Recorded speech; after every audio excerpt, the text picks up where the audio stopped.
And not only to develop it, but also to ensure that across their development they have a system of equality and of justice in economic. They can't have that except if they mobilize themselves Islamically. And I advise that every Muslim country to proceed peacefully, and not necessarily by conflict between the people who wants to assert Islam and a government which wants to dictate another alien system and impose it on a Muslim society.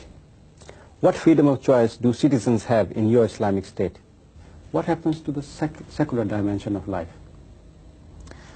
Well, we don't know a section of life which is not religious. If people do believe in God, whether they are Christians or Muslims, they have to believe that God is omnipresent. He is not only a dominant force inside the church or inside the mosque. Once you leave the door, you are absolutely free there, and God is not existent anymore. I mean, no. I mean, whatever Islam teaches has been taught by all religion, Judaism or Christianity, that religion is a comprehensive way of life, and God is a divine, absolute guide of your life everywhere. Whether you are an artist, art should be a religious vocation, not for the sake of art, but a religious practice. Economic pursuits should be also related to God. Power, political power is not just a satisfaction of one's own will for ultimate, absolute power for his selfish interests, but no, it's an act of worship. And it's like rituals, it's like prayer, I mean. All life is a pursuit of submission to God. This actually was once Christianity, and this was Judaism, and this was Islam. The word Islam itself does not describe the message of Muhammad. It describes the messages of Abraham, Moses, Jesus Christ, and Muhammad all together. Are you not talking about a centralized state? Not at all. It's a society where the society is much more important than the state. It's not a totalitarian state. No, because most of the religious values are not legalized. They are not enforced by legal sanction, by the police power, by the judicial power. In a more perfect society, the state is reduced, the government is reduced to a very little dimension. What is the role of democracy in your model of the Islamic State? More democratic than the democratic model of the West. And free market? A freer market, but a more equal and just market than the market of the West today.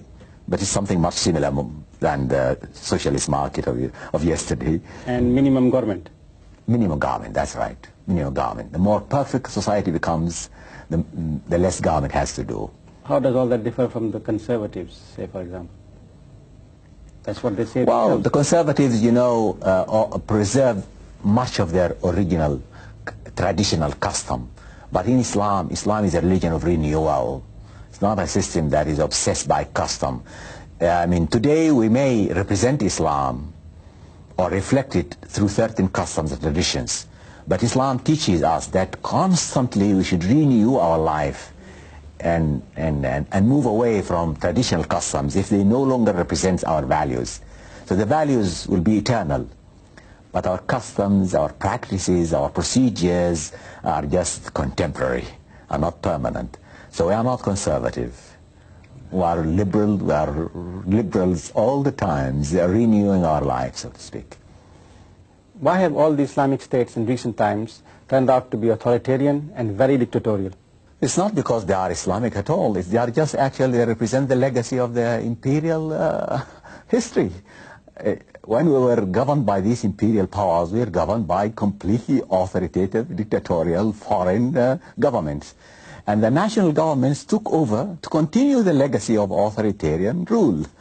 They never, returned to Islam. Because Islam means that whoever takes power is not powerful, absolutely powerful. He surrenders power to the people who surrender it to God in due course. So if the government is authoritarian, it means that it's not Islamic. If it's hereditary, it means that it's not Islamic at all. Is your Islamic state a single-party state?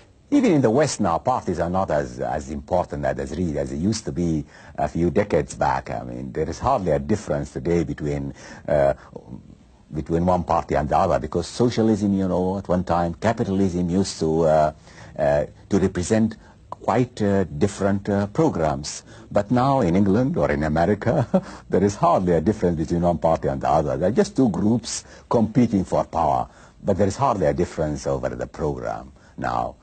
So democracy is not always a partisan democracy. Would you, for example, allow a number of different parties, maybe Marxist, communist, capitalist? I don't think that political parties will develop in such a society. There will be different trends, but no one will stand with a